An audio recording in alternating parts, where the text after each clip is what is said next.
I think Kyler Murray's gonna make a hell of a resurgence this upcoming season. I do too. I see it because Kyler Murray, we forget when he was healthy, that man was the MVP candidate. JB hates when I say that, but it's the truth. And when Kyler is healthy and he got pieces around him, that's a bad boy right there. Watch out for Kyler. I like that one.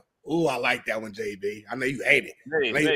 Smitty just racist. JB face getting red right now. Even every time I say Kyler, he just gets more and more pissed. I mean, he's a joke to me. I think he's one of the worst quarterbacks in the NFL. Period. Like, hey, JB, let me ask you this: can people change? You can, but you can't give a guy a heart transplant. Right, that's true. Your issue with Kyler is more him as a person than him as a player. No. I don't care about his person. I don't care because I don't know him. He's not my homeboy. So I don't judge anybody off the court or field. So you don't like Kyler as a talent at quarterback? No, I think he's a running back running around back there.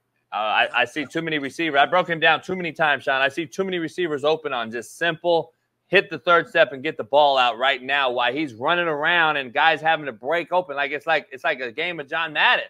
Like, hit your third, hit your fifth, and get that bitch out. Like, why can't you? There's a Sam Backer in your face as a clear hot read, Shaun. They leaked the back out right in front of him. He don't replace the hot. And I'm sitting there. I broke that play down that got 13 million views a couple years ago. I'm like, why don't you throw the hot? How are you not side adjusting this? Where is your hot? Where's your side adjust? Who, it gets cloudy. Who's number two? He has no clue from everything I've broken down. He seems to struggle. Now, I don't know if it's his height. He's unsure of the read because he can't see it, or if he simply don't know it. I don't care. I respect your quarterback evaluations. You know that. Yeah, I don't care about the off-season shit or off the field shit. But yeah. I think you are taking a micro example and using it as a macro evaluation. And here's why I say that. 64%, 67%, 69, 66, 66. Those are his completion percentages throughout his career. He's thrown for 15,647 yards in 5 years. He's thrown 94 touchdowns and 46 picks. And I don't think he's tipped the iceberg of what he can be if he emotionally gets himself in order, which I think is what's happened. If I compared him to a guy like Daniel Jones who won a playoff game. No, come on, JB. No. Keep the conversation real. No, hear what I'm saying, though. Give me number one receivers that Kyler's had versus no receivers Daniel Jones has had. Who has Kyler had besides DeAndre Hopkins? He had Hopkins. That was a one receiver, right? That's it, though. Wait up. What do you mean he had Hollywood Brown? He had Hollywood Brown to blow the top. I'm not saying he's the one. He had Hollywood Brown to blow the top off. So now you can't double team Hopkins. Who has Daniel Jones had? You have had nobody. He's had two double teams on the edge. Don't forget about this now. Hopkins had like a year suspension. Yeah. And Hollywood had got hurt. So he didn't have both of those guys. And didn't Kyle have an older Larry Fitzgerald? Maybe year one. And Larry can't stand him. I said as a person now. I'm not. No.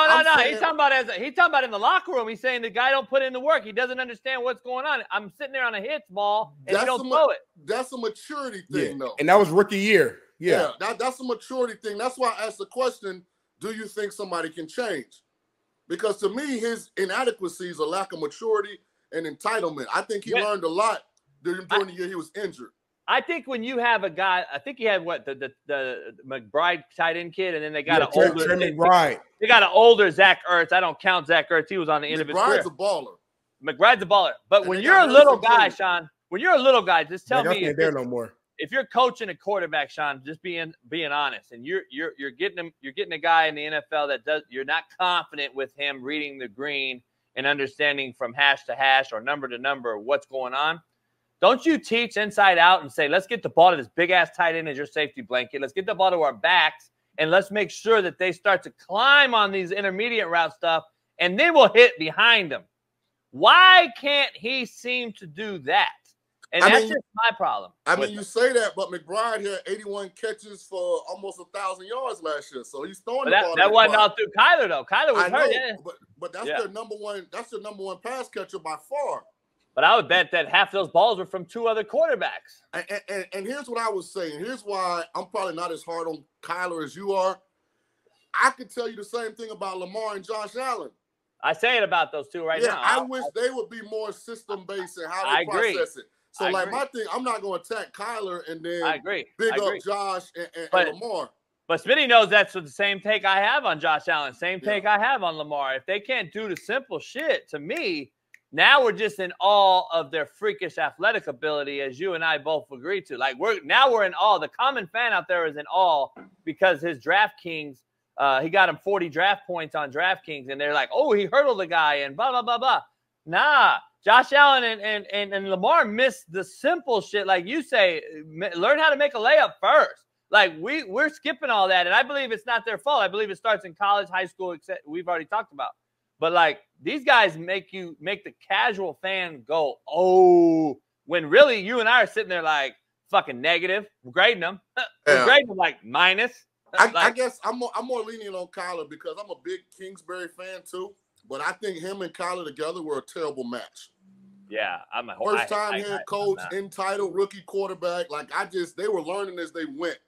Right. And so I think Kingsbury's gonna do great. That's another reason I'm so high on Jaden Daniels. And I think Kyler's going to do great because I think, was it Jonathan Gannon? Yeah.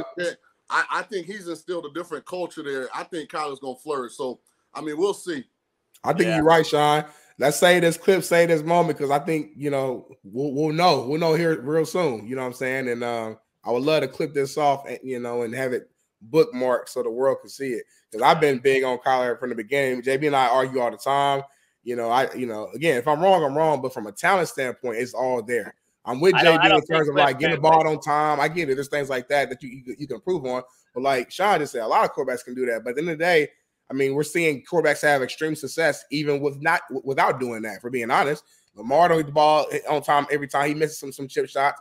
End up in the AFC Championship. Josh Allen ended up in the AFC Championship a couple years ago. Even Mahomes, the guy who we look at as the best quarterback in the league, doesn't always get the layups and runs around and extends plays. And he's the best quarterback in the league right now and one of the all-time greats. So I just think the league has changed a lot. And I do think sometimes these guys will miss out on the layups to try to make the three-point shot. And sometimes they miss. And then we look back like, damn, that was stupid. We should have got the layup. But a lot of times they make the three-point shot and it's huge. And it's like, oh, my God. And that's what makes them special because they can beat the Steph Curry and do the step-back three-point shot instead of taking the mid-range too. It's like, damn if you do, damn if you don't. If you miss it now, we're going to judge you because you should have took that layup. But if you make it, it's like, damn, that's what makes you great. And I think do me a favor, Smitty. When you clip this segment, Bailey, make sure you clip me saying Bronny James is going to be an all-star in a couple years too because my dog is starting to ball. See, that's where we kind of differ. Go back and clip that one too, Bailey.